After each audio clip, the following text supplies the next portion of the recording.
Yikes. You're the cake master. Don't We're forget gonna it. do it. No, I think we're gonna show. Okay. Watch out for people's butts. Grab another rush. A little more. I'm good. She's gonna love our cake. These stupid cookies. Why did we do these cookies? 10, 9, 8, Ned, 7, at least just cover it with some pearls or 5, something. 4, 3, 2, 1. Hands off your cake. Oh my God.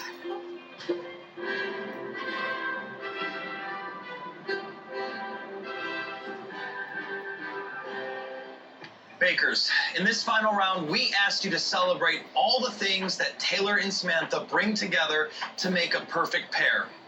Christina, explain your cake. What we wanted to do with our cake was kind of tell the story of the journey of your relationship from the ground up. We did the baseball as the cake, the glove, being that Taylor was pitcher. We decided to do, for each of you guys, the states that you're from Iowa and California. As cake toppers, flavor that we did for you is a salted lime butter cake with a thin layer of lime curd filled with a salted lime cream.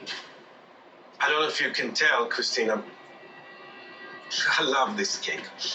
The crumb is very delicate.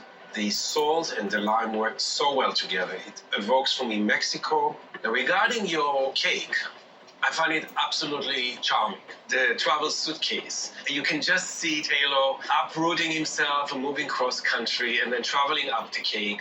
The branding irons are just a nice touch. Thank you. Waylon. I love that I get a little bit of that tequila in there and the lime. Like if I close my eyes and eat it, I feel like I'm on the beach in Mexico drinking a margarita. I love how you chose to tell their story. Your detail work, the screws on the suitcase, everything was very well thought out and very thorough. I can honestly look at each layer. You put so much detail into it, and it makes it very special for us. Thank you. Thank you, Christina. Bree, tell us about your cake.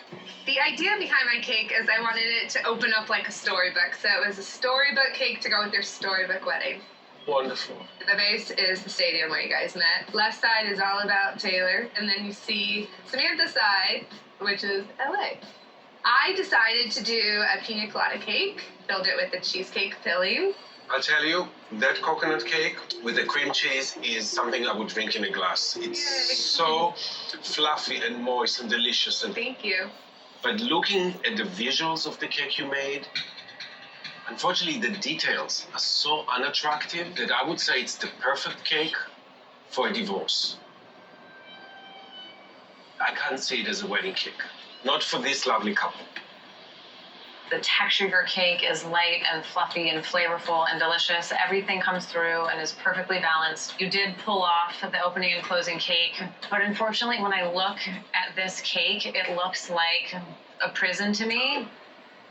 I have to say that I'm so impressed with your ambition.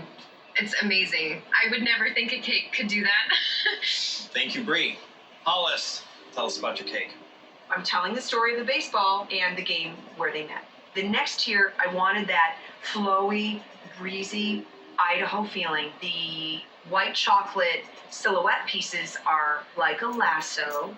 The lasso unites the couple. The cake is a lime zested cake with the lime white chocolate mousse. You have a strong symbolism thread going through, and then you have a very strong sense of texture. The cake is very attractive to look at. I salute to your ambition to trying to make 9 tiers, but maybe it's time to also learn how to do that. And your cake is not very even. I like the lime flavor. I like that you added the lime zest to help enhance that. The mole truffle, I like the spice in there. The cookie was great. The silhouettes are really, really well done. What an amazing job you did. But the cake for me was a little dense, a little chewy. Samantha, I saw you getting emotional. It's like tears and tears. Yeah, there are tears It's everywhere. very fitting. You put a lot of heart into your cake, and it shows. I think it's beautifully done. Don't mind that it's tilted. When I saw Samantha crying, I realized that I had created an emotional journey for her. Even though the cake is crooked, I feel like I could still win this thing. Bakers, one of you is about to help this couple celebrate at a wedding party to end all wedding parties, courtesy of The Knot, as well as walk out of here with $10,000. We'll meet right back here after the judges have made their decision. When Waylon said technically perfect, that was huge. I was a little speechless. I feel like everyone took a risk in 3 different directions. It could go to any one of us. You know, maybe it could win. The flavor was on point and the couple loved it. It had all the personal touches to them, and at least my cake isn't leaning over.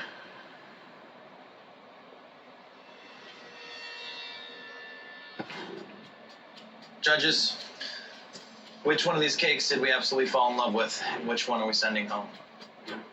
It's a tough call. Let's talk about Bree's wedding cake that opened up like a storybook.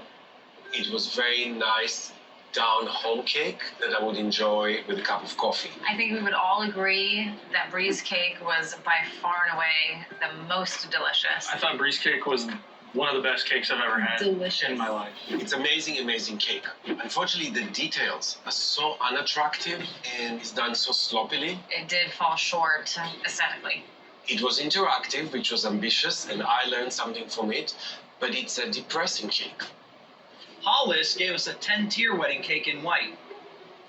I feel that Hollis's gifts is that it has many hidden textures. I think the cake is beautifully done and it represents a lot with our relationship. I thought the taste was great.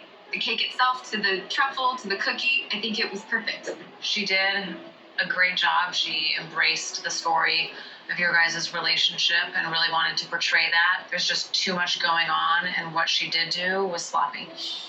Christina gave us stages of their relationship in a cake. I'm perturbed that Christina's cake on the bottom is so narrow and then jumps out with the travel case and then goes back to small and stays like a column. The silhouette does not make sense to me, as charming as the cake is. Those hand-painted details, they're made in such reverence to the couple. There's such a connection here that just goes straight to the eye, to the heart, and to the palate. I'm really disappointed that what she was trying to portray in her story was lost by me. When I looked at that tier with the fence, I thought it had something to do with Iowa.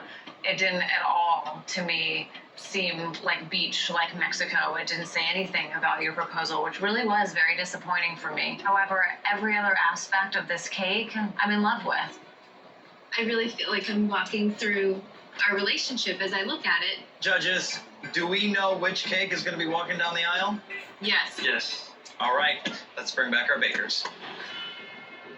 Bakers, for this final round, we asked you to create the ultimate wedding cake for Taylor and Samantha's dream wedding from theknot.com, where visitors to the site voted on literally every last detail for their special day. There are 3 of you here, but only one of you will have your cake at the center of their wedding, and one of you is going home right now.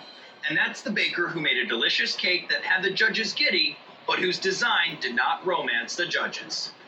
Bree, you're done in this cake war. My heart just sank a little bit. It just hurts because I know that I am way better than that cake. That leaves us with 2, Hollis and Christina. And the only thing missing from Taylor and Samantha's dream wedding is one of your cakes. One of you is about to have your wedding cake creation whisked away and take home $10,000. The nerves are strong because Hollis did have a pretty white wedding cake. We definitely pushed ourselves the hardest that we ever have, not only within ourselves personally, but as partners. We really connected and we want to win. Samantha and Taylor absolutely love my cake. I'm feeling really great because in the world of competition, I win. But there's only one of you who crafted a thoroughly modern take on wedding cake design that represents the epic love story of a country boy from Iowa who fell in love with a big city girl. I now pronounce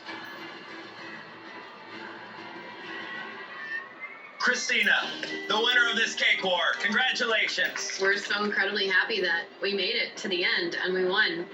It really does feel good to win. You may now kiss the bride. I don't think I'll ever forget all the great things that the judges said to us about our cakes after all of the work that we went through. It's just an amazing feeling. I'm still a little in shock and can't believe it.